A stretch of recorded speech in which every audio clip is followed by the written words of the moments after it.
tonight we take a look if Trump's claims about Canada, tariffs, and fentanyl are based on fact or fiction.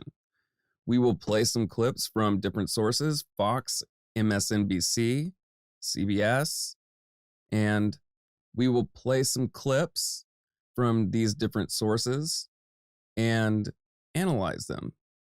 I'm also going to add a new segment that I call Fair and Balanced Trash Talking, where in one of the clips we talk some trash about the media bias of one of the said news organizations or the individual. It's a gift, so stick around.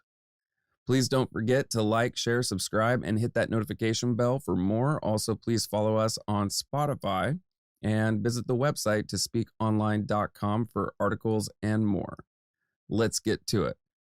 First, as with all things, we should start at the primary source. So this will be Trudeau's speech in response to the U.S. tariffs. This will be the basis for all the news to come, and we'll be able to determine if there's any media spin upon it or, altercation or alteration of the facts. Let's check it out. Against Canada, their closest partner and ally, their closest friend. At the same time, they're talking about working positively. The United States launched a trade war against Canada, their closest partner and ally, their closest friend. At the same time, they're talking about working positively with Russia, appeasing Vladimir Putin, a lying, murderous dictator. Make that make sense. Canadians are reasonable, and we are polite, but we will not back down from a fight. Not when our country and the well-being of everyone in it is at stake. At the moment, the U.S. tariffs came into effect in the early hours of this morning, and so did the Canadian response. Canada will be implementing 25% tariffs against $155 billion worth of American goods, starting with tariffs on $30 billion worth of goods immediately, and tariffs on the remaining $125 billion of American products in 21 days' time. Encore aujourd'hui, on se voit forcé d'imposer des droits de douane de 25% to introduce 25% tariffs on $155 billion of U.S. merchandise. De marchandises américaines, excusez-moi. $30 billion will come into effect immediately, and in 21 days, $125 billion of U.S. merchandise will we will be also hit. be challenging these illegal actions by filing dispute resolution claims at the World Trade Organization and through the USMCA. That's interesting. He said that these are illegal actions. But in the meantime, Haven't heard that. our tariffs will remain in place until the U.S. tariffs are withdrawn, and not a moment sooner. And should these tariffs not cease, we are in active and ongoing discussions with provinces and territories to pursue several non-tariff measures. Measures which will demonstrate that there are no winners in a trade war. Now, just like I did a month ago, I want to speak first directly to the American people. We don't want this. We want to work with you as a friend and ally. And we don't want to see you hurt either. But your government has chosen to do this to you. As of this morning, markets are down, and inflation is set to rise dramatically all across your country. Your government has chosen to put American jobs at risk, at the thousands of workplaces that succeed because of materials from Canada or because of consumers in Canada, or both. They've chosen to raise costs for American consumers on everyday essential items like groceries and gas, on major purchases like cars and homes, and everything in between. They've chosen to harm American national security, impeding access to the abundant critical minerals, energy, building materials, and fertilizers that we have and that the United States needs to grow and prosper. They've chosen to launch a trade war that will, first and foremost, harm American families. They've chosen to sabotage their own agenda that was supposed to usher in a new golden age for the United States. And they've chosen to undermine the incredible work we've done together to tackle the scourge that is fentanyl, a drug that must be wiped from the face of the earth. So on that point, let me be crystal clear.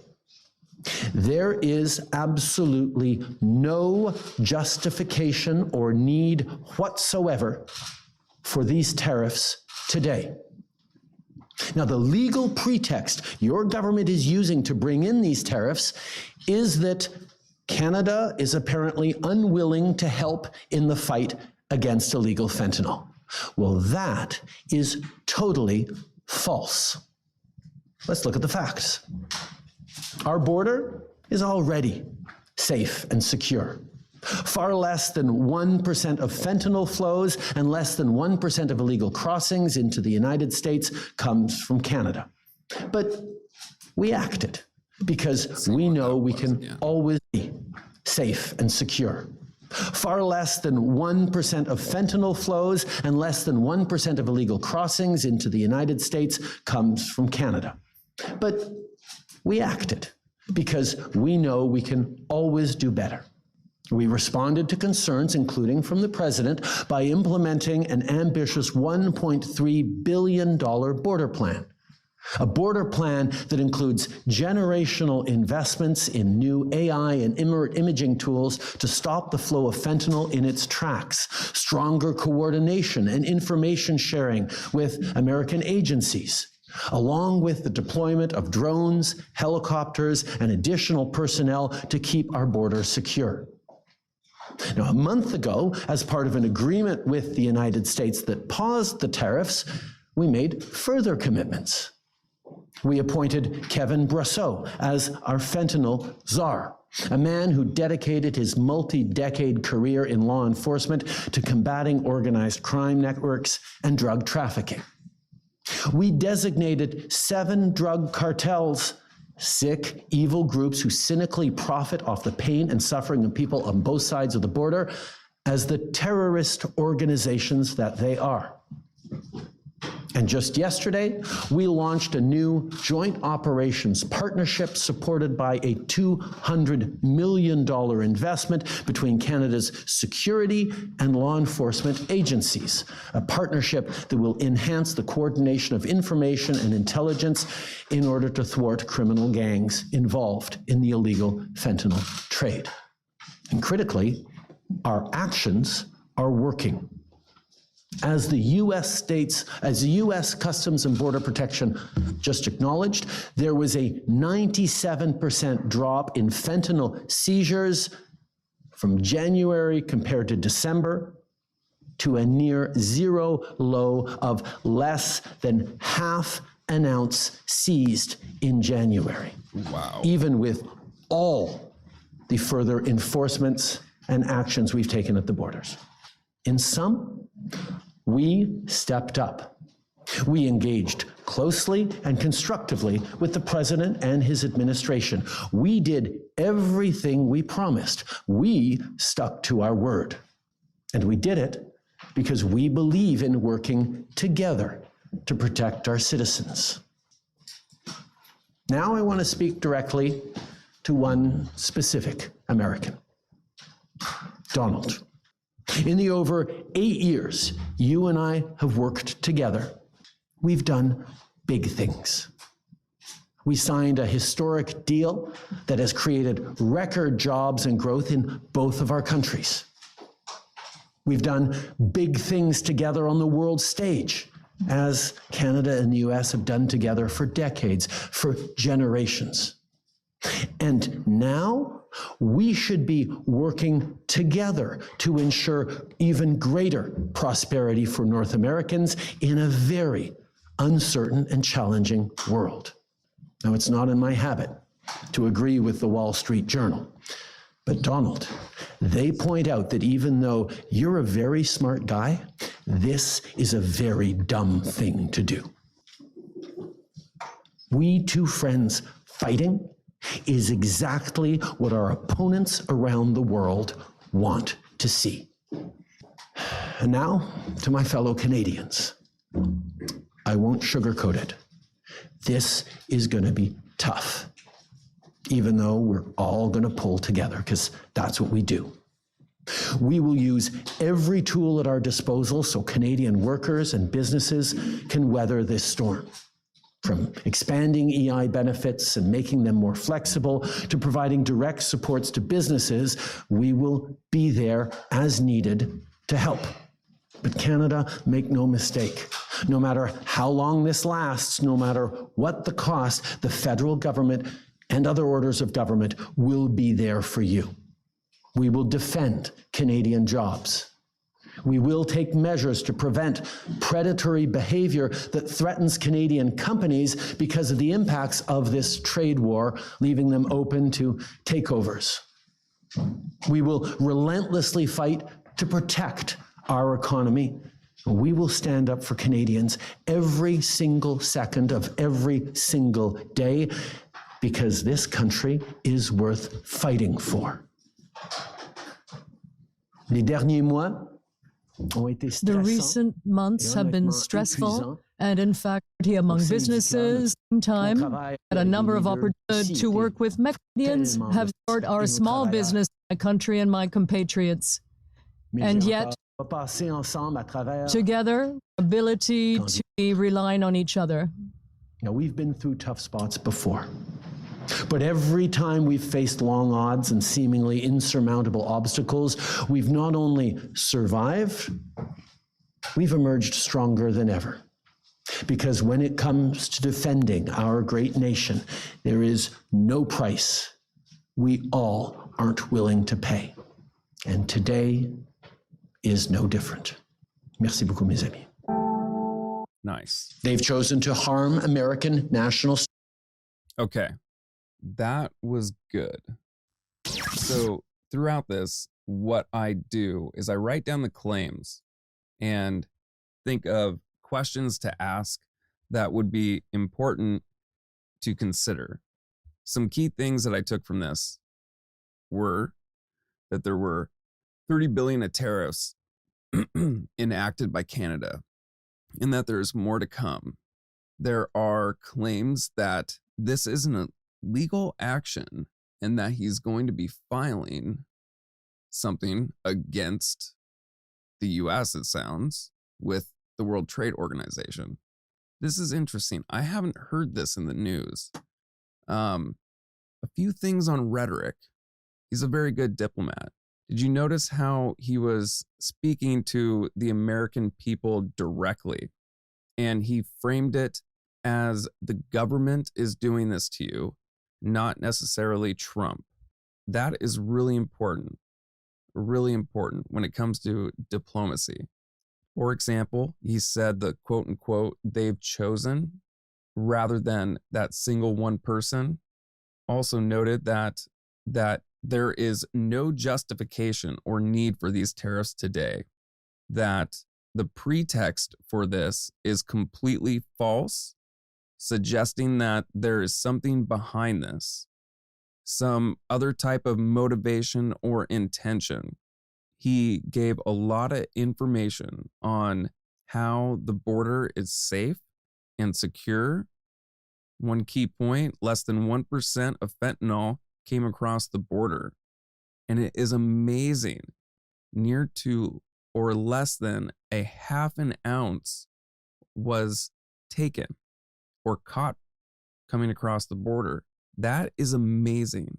Absolutely amazing. And a big thing is when these were first suggested, they were postponed, right?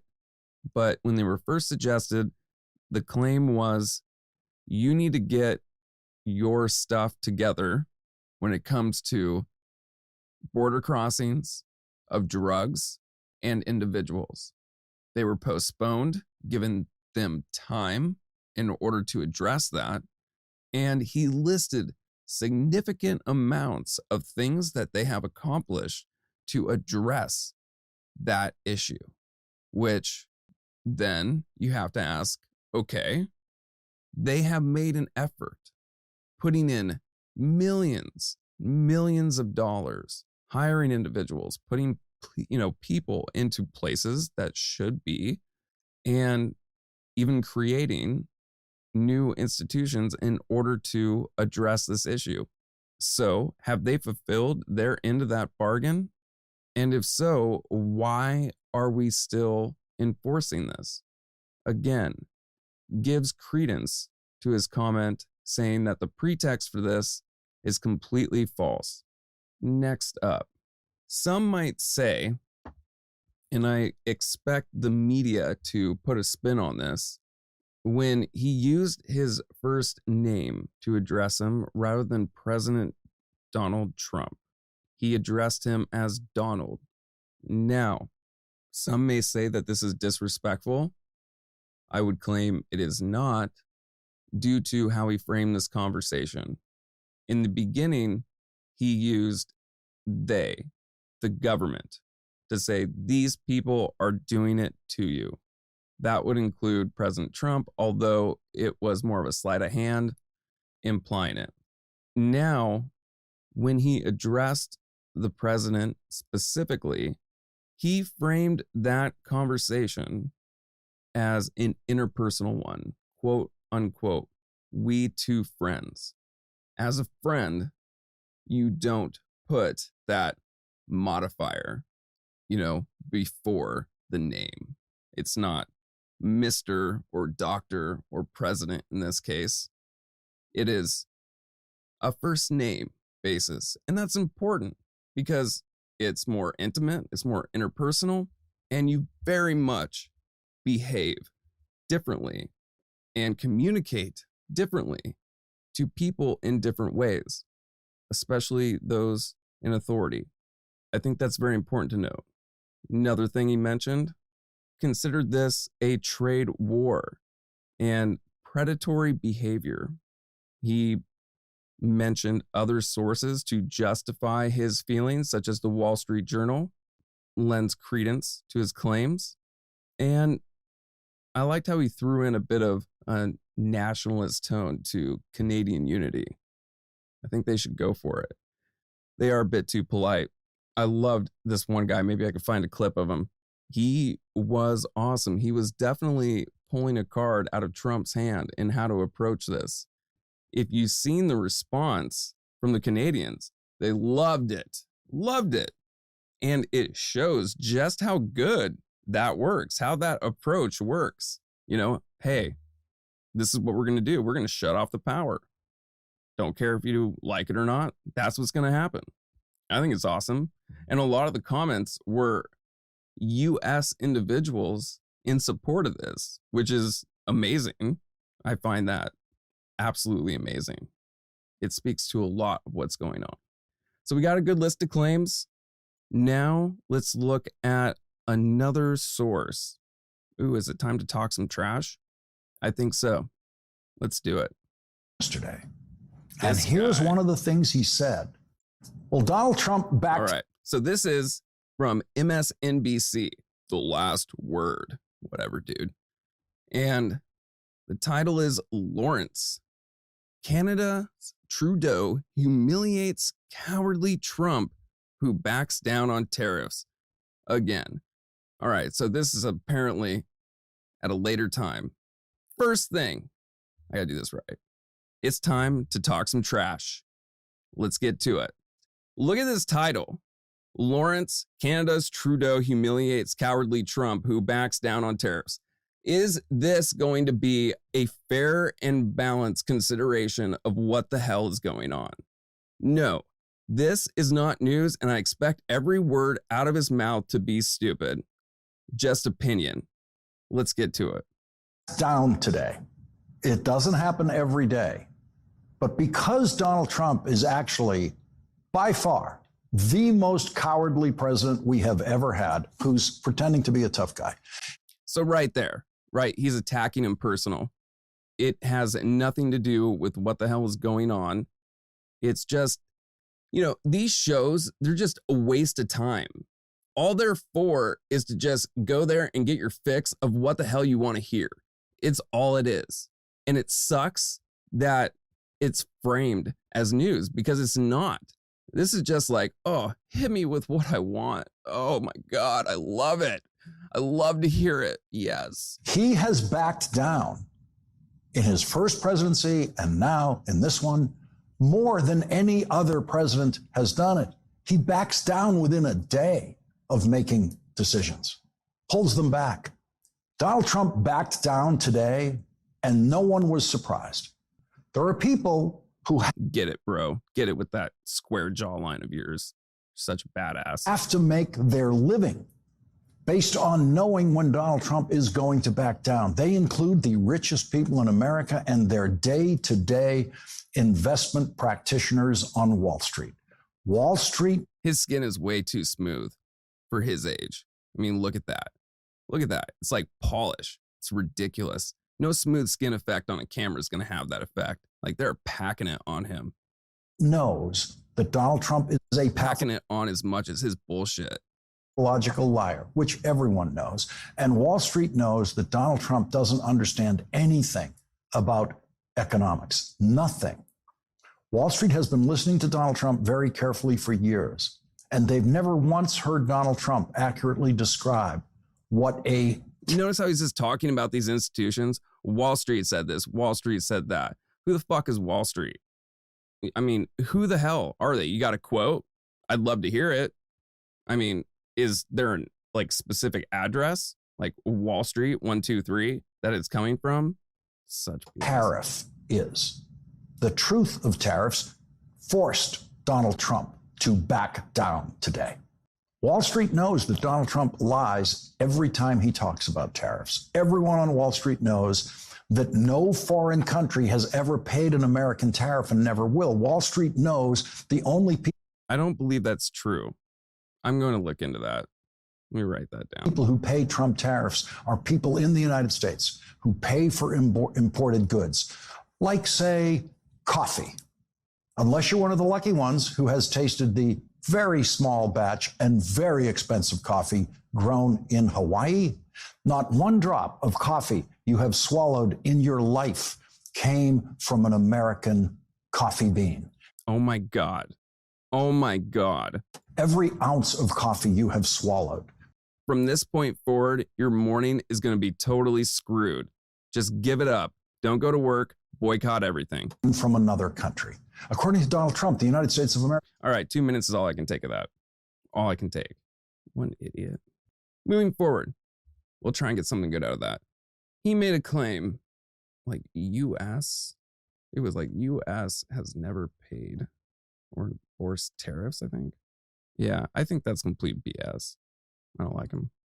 Okay, moving forward to something more serious. I just can't stand that stuff. I hate it that there is some individual that's in a suit behind a desk, an American flag in the White House or just some institution posing as a source of good information when it's just pure opinion and commentary with maybe like one or two things that were good, but just complete BS. It drives me nuts. And it's one of the primary reasons that we have such a rift and divide in this nation is because of people like this. And this is on both sides. I am purposefully hitting MSNBC because I want people to see that I'll talk trash about everybody and critique everyone, because it's not just the right, it's also the left. Now, the important thing to notice, it's coming from specific distribution channels, that there are channels that do have an agenda. And the reason for that is because channels are made for a target audience. Okay? What that means is I make a channel for a target audience that only puts out content of SpongeBob SquarePants. And therefore, I will only post content on SpongeBob SquarePants because that's what my audience wants. So in this case, I create a channel mainly focused on people who are just going to hate the right. That's what this is. You, to some degree, right? To some degree. You go to a channel on the right, like let's say Fox News, Breitbart, things like that. That is primarily aimed at people who are going to hate the left. So you're going to produce content and frame it in that way for that reason. It is really important to understand that. Really important. Enough talking trash. Okay. Let's take a look at Fox. That has created even greater what our takeover. And then he made So for this all is of a good- us. This is a good example of what I talked about regarding how that primary source will now be used to have commentary about or report about. So this is Fox News now playing that clip that we watched and now putting their spin on it. The Prime Minister of Canada, Justin Trudeau, I should mention the outgoing Prime Minister. At the end of the month, they'll start the process to replace him. He has just made this personal with President Trump. He didn't acknowledge his title as President of the United States. He called him Donald more than once.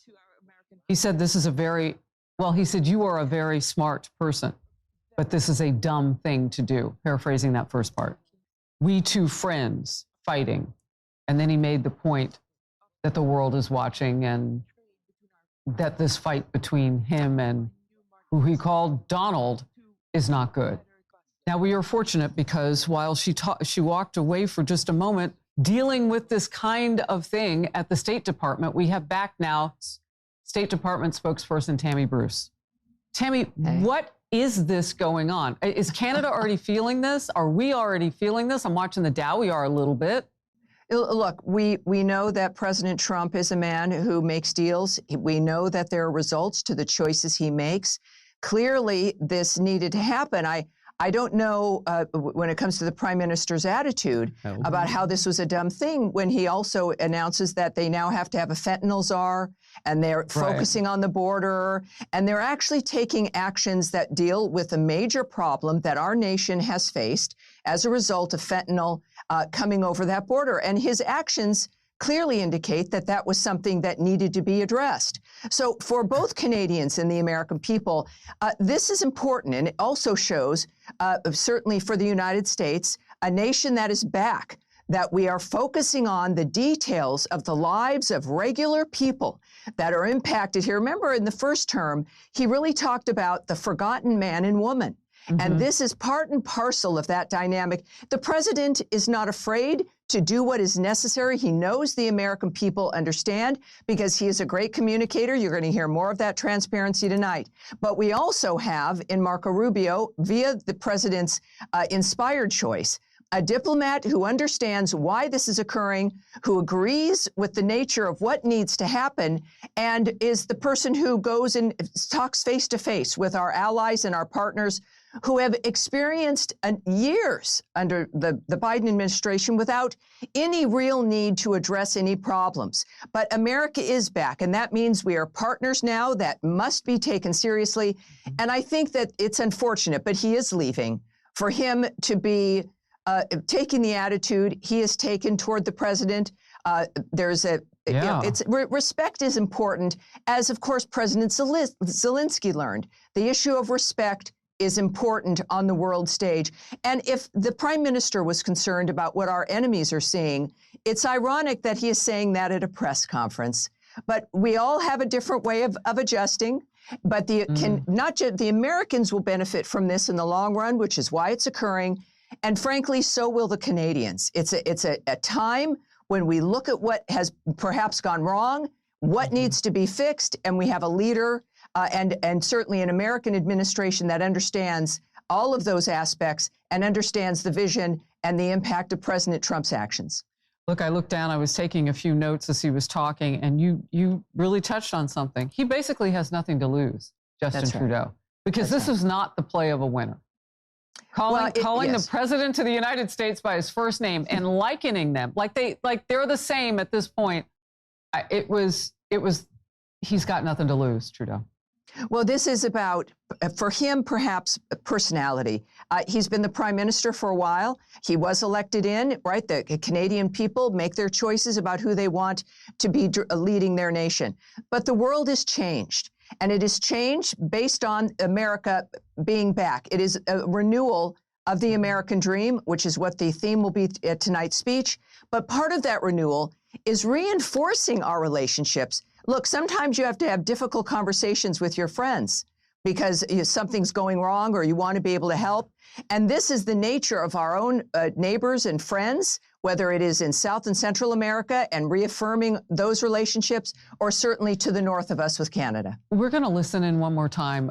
Justin Trudeau, Prime Minister of Canada, was just asked, what do you want to say to President Trump? Working together to take on the world at this time. The facts show very clearly that in terms of taking action on fentanyl, we are doing everything that is necessary, and not just for the United States, for ourselves as well, as Canadians are suffering as well from the scourge that is illegal fentanyl. We have laid out extensive plans, actions, cooperations, including as recently as the past days in Washington, and they have always been very well received. And the numbers bear that out. I think in what President Trump said yesterday, that there is nothing Canada or Mexico can do to avoid these tariffs, underlines very clearly what I think a lot of us have suspected for a long time, that these tariffs are not specifically about fentanyl, even though that is the legal justification he must use to actually move forward with these tariffs. Monsieur Trudeau, en français, à part l'allocution que vous avez eue envers Monsieur Trump, lui avez-vous parlé au cours des derniers jours, des dernières heures? Have you talked to Non. Mr. Je Trump me suis mis besides à sa that disposition conversation pour parler pendant les derniers jours, comme on avait fait il y a 30 jours. J'espère lui parler dans les jours à venir. Je suis toujours ouvert to him in the future. You mentioned this. My door is open. You're seeing the United States seemingly moving closer. All right. So through all that translation, I want to bring back the State Department spokesperson, Tammy Bruce. So they were translating, and he was asked the question, have you spoken to Trump since your last conversation that we all know about and have reported on? And you heard him say the door is always open. Wow. Okay, so he wants our president, whom he can't even call by his last name with his title, to call him up. Look, all I can think of is this. That day, and it happened during this hour, that day that they kicked him out, and we knew that once they found a replacement, he would be gone. I can't imagine with the president saying to him, 51st state, Canada?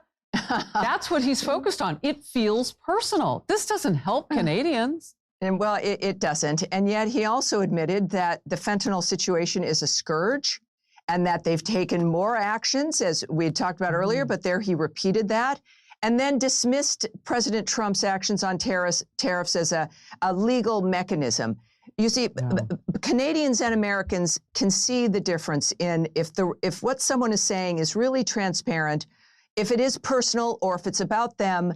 I think President Trump, people have gotten used to hearing from a man who genuinely is doing things for the sake of the American people, of his people. And I think around the world, it has been refreshing. And it's unfortunate, but, you know, politicians sometimes have to say certain things. But in this case, we are hearing about the importance and the results that Prime Minister Trudeau has implemented only as a result of the tariffs that the United States has now implemented via President Trump. It is a scourge. It does destroy Canadian lives. It destroys American lives. And that's the end result. And that's what the citizens of both of these countries care about. I get it.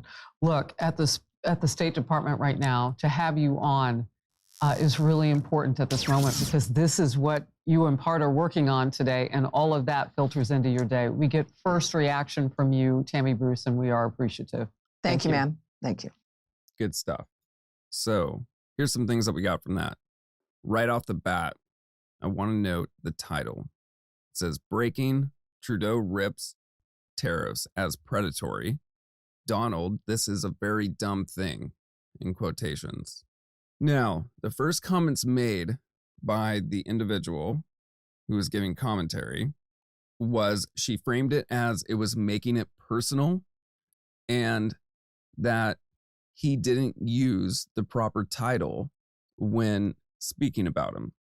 Now, we addressed this at the beginning regarding it, but she is framing this story right off the bat as disrespectful. In other words, this is meant to piss off the audience and give them what they want. Now, some other things that happen is they frame this as clearly this needed to occur, right? Clearly, these tariffs needed to happen because of this fentanyl issue. They were taking actions, if you recall, that is Canada, to address the first set of tariffs that were claimed to occur, and then they postponed it. Now, after hearing what Trudeau had to say and giving statistics, I think a lot of that was just meant to placate, to say, hey, we did our part, now drop the tariffs. The other woman had very much of a populist talking point. This is really good to placate to that audience. That's what Fox News audience really likes, this whole populist and nationalist thing, this hyper masculine Christian fundamentalist thing.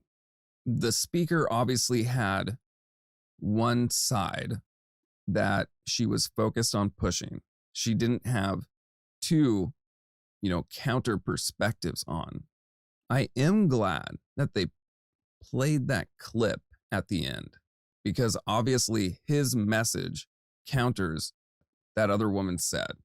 They really pushed this foreign policy as, these other individuals should bow down to Trump. She pushed that a lot. That's not how foreign policy works. Not how foreign policy works. You can think it does, but it doesn't. And it shouldn't be that way either, at least framed like that, especially in the news media, because then it really creates this power dynamic and reinforces it that, America is very imperialist, or at least that's how it's going to be perceived by other people. I think we got enough of the news and we got enough claims to start looking into this a bit more. So first, now here's one from the White House, which I'm curious about what they deem as facts. So this is titled Fact Sheet: President Donald J. Trump imposes tariffs on imports from Canada, Mexico, and China. Here we go. In bold, addressing an emergency situation. Now, after hearing what Trudeau said, it doesn't sound as much as an emergency. We are focusing a bit more just on Canada here, so keep that in mind. That is what we're focusing on. Starting, the extraordinary threat posed by illegal aliens and drugs, including deadly fentanyl, constitutes a national emergency under the International Emergency Economic Powers Act. Bullet, until the crisis is alleviated, President Donald J. Trump is implementing a 25% additional tariff on imports from Canada and Mexico and a 10% additional tariff on imports from China. Energy resources from Canada will have a lower 10%. That is something not noted in the media, that energy resources from Canada will have a lower 10% tariff. So obviously here, we hear a lot of other responses from the Canadians that they'll shut down the power. This, Canada will have a lower 10% tariff, is meant to say, you're pissing us off, but we're going to give you a break right here because obviously we need it.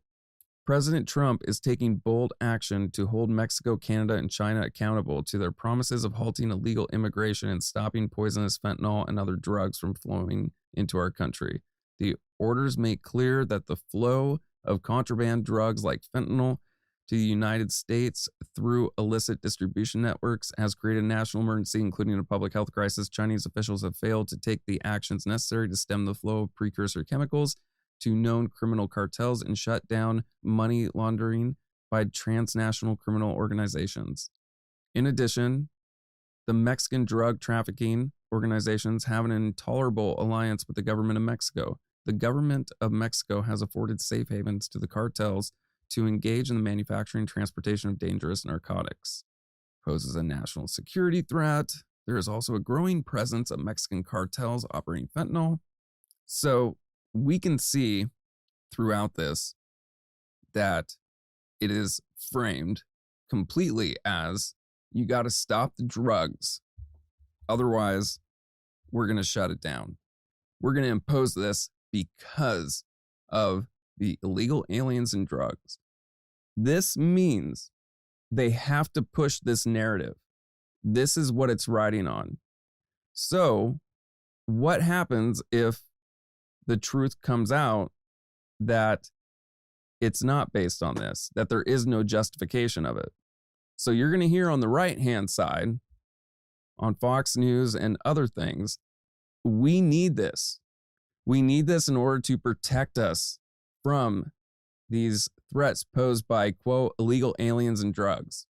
That's what you're going to hear over and over and over again. So you believe it. So you believe it, even if it's not true. I'm not going to read this entire thing. So now let's look at another source. How about fact check? All right. So this is from NPR. This is a fact-checking article, and it does address this. So Trump made the claim that tariffs are not just about protecting American jobs, about protecting the soul of our country. Tariffs are about making America rich again and making America great again. President Trump has defended tariffs as a way to raise revenue for the government, a way to encourage more domestic manufacturing, and a bargaining chip to induce other countries to lower their own trade barriers. While Trump insists these tariffs are paid by foreign companies, most of the cost is borne by businesses and individuals in the United States. If tariffs become a significant revenue source for the government, any shift from imports to domestic suppliers would jeopardize that funding stream. Likewise, if tariffs are a bargaining chip, the government revenue could be bargained away. This is a big one right here that should be noted. Reciprocation for trade deficits. Earlier Tuesday, President Trump imposed stiff new tariffs on imports from Mexico and Canada, two of the United States' biggest trading partners. Most imported goods from the countries now face a 25% tax, although energy imports from Canada are being taxed at a lower rate of 10%, which we've seen from the White House. The president also added an additional 10% tariff today on all imports from China. Let's look at Canada. Canada announces robust tariff package in response to unjustified U.S. tariffs. Less than 1% of fentanyl and illegal crossings into the United States come from Canada, yet the government launched a $1.3 billion border plan with new choppers, boots on the ground, more coordination, and increased resources to stop the flow of fentanyl. This includes Canada's newly appointed fentanyl SAR, a Canada-United States Joint Strike Force, an intelligence directive on organized crime and fentanyl, backed up by $200 million to increase law enforcement's information sharing capacity.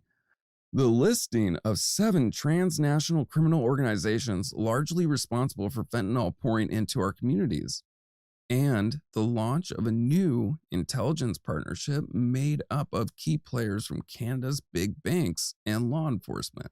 The government of Canada is making a strong border even stronger, and because of our work, the U.S. Customs and Border Protection has reported a significant decrease in fentanyl seizures from Canada, with a 97% drop in January 2025 compared to December 2024. The tariffs imposed by the U.S. administration are unjustified and detrimental to both Americans and Canadians. Working with provincial, territory, and industry partners, our singular focus is to get them removed as quickly as possible. While we urge the U.S. administration to reconsider their decision to impose tariffs, Canada will remain firm in standing up for our jobs, our industries, and our workers. Good. Okay. I believe there's enough information to determine that this is not about the drugs. Let's find out how much fentanyl comes from China. How much fentanyl comes out of China into the US? This is from the DEA.gov. This is an unclassified document on fentanyl flow to the United States, and this was in January 2020. This is good stuff right here. So this gives a figure of fentanyl flow to the United States 2019. I want to note here that if you can't see this, it shows the map and it shows the flow from what countries it's coming from to Canada or the United States. All this stuff, let's see. Yeah, primarily all of it is coming from China, one from India. They do show one spot where it's coming from Canada, it looks like, but it looks like primarily it's getting in from Mexico and China. So the question is, why the hell are we going after Canada? Because if the flow of the drugs is coming out of China, if that's the primary source, what we need to do is stop it at the ports. We just need to stop it at the ports, initially from China. And what's funny is I think that the total amount of tariffs for China currently, even with that plus 10%, is 20%. So that would really piss me off. The source of the fentanyl crisis is coming from China, and they're getting 10%, or no, excuse me, 5% less tariffs imposed upon them. Isn't that something? I'm going to read this about China. Currently, China remains the primary source of fentanyl and fentanyl-related substances trafficked through international mail and express consignment operations environment, as well as the main source for all fentanyl-related substances trafficked into the United States. Seizures of fentanyl sourced from China average less than 1 kilogram in weight and often test above 90% concentration of pure fentanyl. As Beijing and the Hong Kong Special Autonomous Region, SAR, place restrictions on more precursor chemicals, Mexican Transnational Criminal Organization, TCOs, are diversifying their sources of supply. This is evidenced by fentanyl shipments from India, allegedly destined for Mexico. On May 4th, 2018, the Hong Kong SAR updated their drug law to control the fentanyl precursors for anilino in phentyl, for piperidine, and in phenylethyl, and for piperidone, as well as the synthetic opioid U-47700. This matches China's scheduling of of ANPP and NPP on July 1st, 2017. The move by the Hong Kong SAR is considerable since synthetic opioids produced and shipped from China may transit the Hong Kong SAR en route to the United States. Effective May 1st, 2019, China officially controlled all forms of fentanyl, a class of drugs. This fulfilled the commitment that President Xi made during the G20 summit. The implementation of the new measure, blah, blah, blah, blah, blah. So, China's the problem, not Canada. But it sounds good. It sounds really good. Here's a comment on Mexico that I'll make. Mexican TCOs are producing increased quantities of fentanyl and illicit fentanyl-containing tablets, with some TCOs using increasingly sophisticated clandestine laboratories and processing methods. That is, laboratory-grade glassware, unregulated chemicals, and industrial-sized tablet presses. The DEA, working in conjunction with Mexican officials, has seized and dismantled numerous fentanyl pill pressing operations and fentanyl synthesis laboratories in 2018-2019, highlighting the role TCOs play in supplying the U.S. fentanyl market. The other country that's noted in here is India. I want you to know, this is really, really important. This is a unclassified DEA intelligence report, okay? Titled Fentanyl Flow to the United States on January 2020.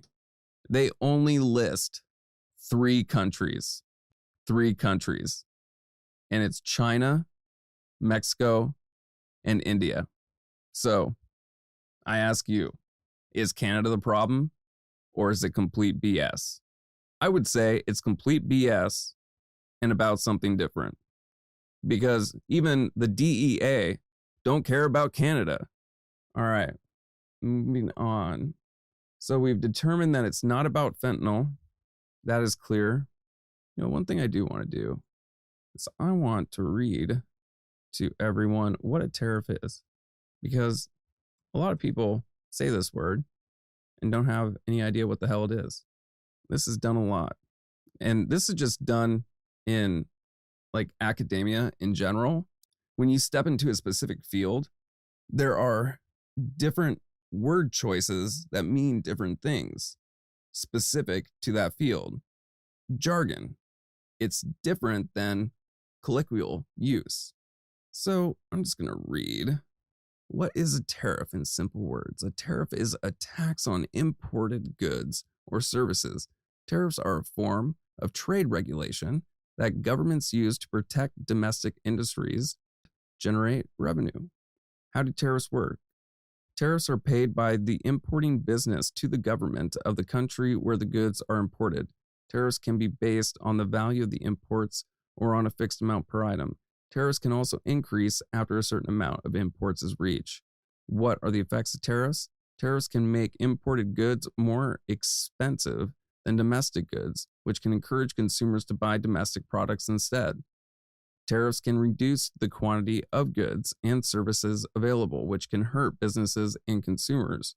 Tariffs can also lead to retaliatory measures from other countries, which can lead to trade wars. Now, on that point, I will mention a few talking points on the right. This mentioned that tariffs can make imported goods more expensive than domestic goods, which can encourage consumers to buy domestic products instead. Personally, I've always found this a horrible argument, just because let's say something's worth $10 in the US.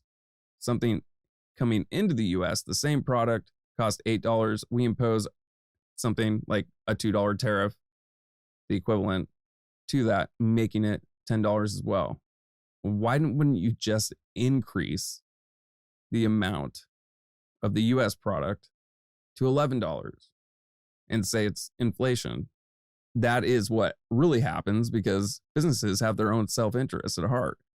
You just increase it a little bit, people won't notice, and you'll make more money.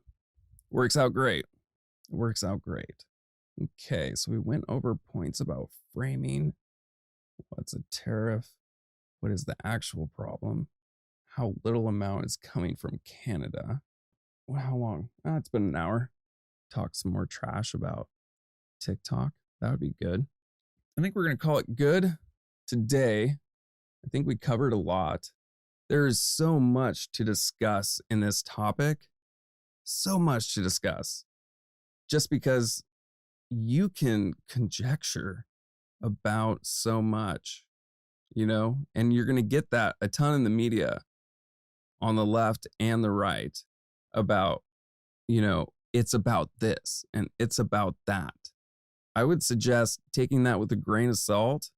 And to those who do have an opinion, make sure it's a logical argument and not just a talking point where it's like, for example, if this happens, this is most likely to occur and why, rather than a emotional push to an end that's going to drive engagement. Just a thought on that. To summarize everything, there are different media sources that have framed this considerably different, and they're doing it to push an agenda. I believe with Fox, we can determine that for their audience, they are going to push the talking point that we need this because Canada's a threat. They are importing drugs and we have to address this. On the left, like with that MSNBC, you've seen them doing tons of personal attacks. A lot of personal attacks. That was about a 2-minute clip. I didn't see if they got into a whole bunch of information. From what I can determine, that 2 minutes, that was enough to determine it would be a waste of time. Now, we can definitely take away that Canada's not the problem. Even our government, the DEA, didn't even list Canada as a problem. Okay, so we had India, China, primary, and then Mexico. So what is the problem, and why then is China getting a 20% tariff that's less than Canada? And I believe now those tariffs are paused, by the way. But still, why is that a threat, and why? That is very interesting, because we're not actually addressing the problem. So when you hear that talking point, it's a lie. It's simply a lie. And a note about the fact-checking services, because a lot of times we hear on the right and Fox News that these fact checks are biased. This is a good example of where a fact check is needed, and we should employ them. And just because it's telling you something you don't like doesn't mean it's not legitimate, okay? That is important. Another thing that we talked about was how these things were framed, some of the agendas that are going to be pushed, how some of them did it, like initially with the title and their opening statements, and why. Engagement. That's the primary reason, not participation, but engagement. All right, awesome. I think we did some good. I hope that you got some good information about this and you can share it with others. Thank you for listening. Again, this is To Speak Online. Please like, share, subscribe, and hit that notification bell so you're alerted when a new show is on. And you can also check us out on Spotify, and I have articles that I make based on the podcast and the information received on To Speak Online also, and some personal articles that I've written as well. So thank you very much for joining us. Have a good night. Great night.